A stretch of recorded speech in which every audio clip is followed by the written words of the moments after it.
California, we had a 10-year-old girl who was groomed and sexually assaulted after chatting with a predator on multiple online gaming platforms. Doesn't that sound safe? Just like gaming, it's a game. But they know where the kids are going and they're following them there. Other students have been relentlessly bullied and battled into games that simulate sex or reenact school shootings. I mean, horrible, horrible things. And even in certain games, there's features that entice kids to gamble their parents' money. And I don't even know if parents know this is going on. They know your credit card number.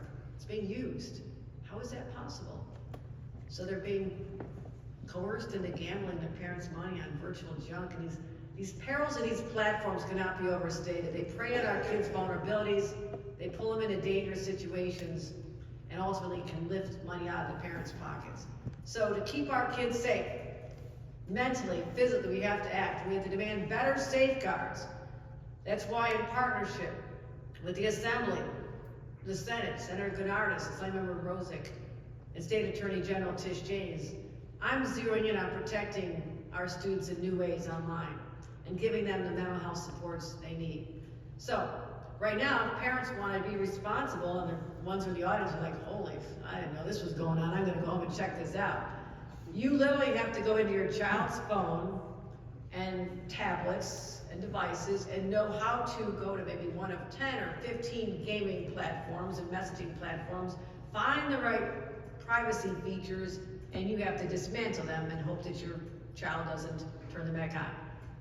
That's all you have right now, parents. That's it. That's the only way you have available to protect your kids.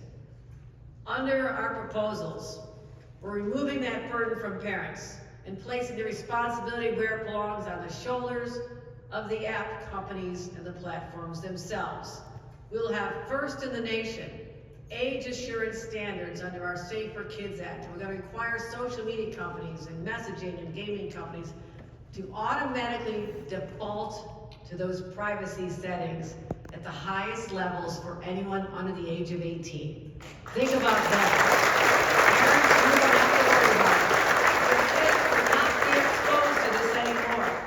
That means blocking would-be predators to be able to find and message your kids, because that's going on. And parents will have approval with anyone who can connect with young people under the age of 13 and disable location sharing. You also know where your kids are, so virtual threats cannot turn into real life harm. And second, we're going to disable certain AI companion features. You've heard about these, right? Something that sounds so innocent is now turned so sinister in many cases. So we're disabling those AI companion features for young people under the age of 18 across social media platforms. It's one more thing. These friends are designed to keep your kids glued to the screens at all costs. Some target children in the most vulnerable moments, even encouraging self-harm. I mean, that's sick. That's beyond the pale.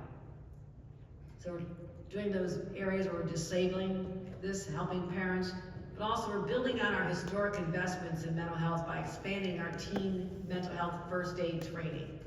And we're having that available for high school sophomores across the state.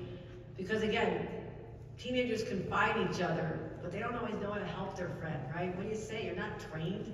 You're just going by your gut instinct. Wouldn't you feel better if you had a friend that was reaching out for help and you actually had some skills, you had some training, you understood what to do? You could be that person that saves them from committing self-harm, hurting themselves, or just dropping out of society and just becoming a recluse like many students do. We can't have that happen. A friend can help another friend in a powerful, profound way. So we're going to be training to equip students with the skills to support each other and identify the signs of distress, what the indicators are, and encourage them to seek help from adults.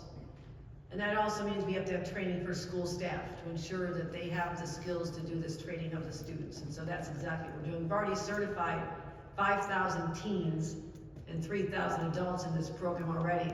But now I want to expand it. That was our pilot. I want this to go big. I want it to go everywhere. And I want this to be a full commitment from every school. And I'm proud that Hamburg High School has already been an independent leader in this space, implementing their own training program for students and teachers alike. So thank you, Hamburg, for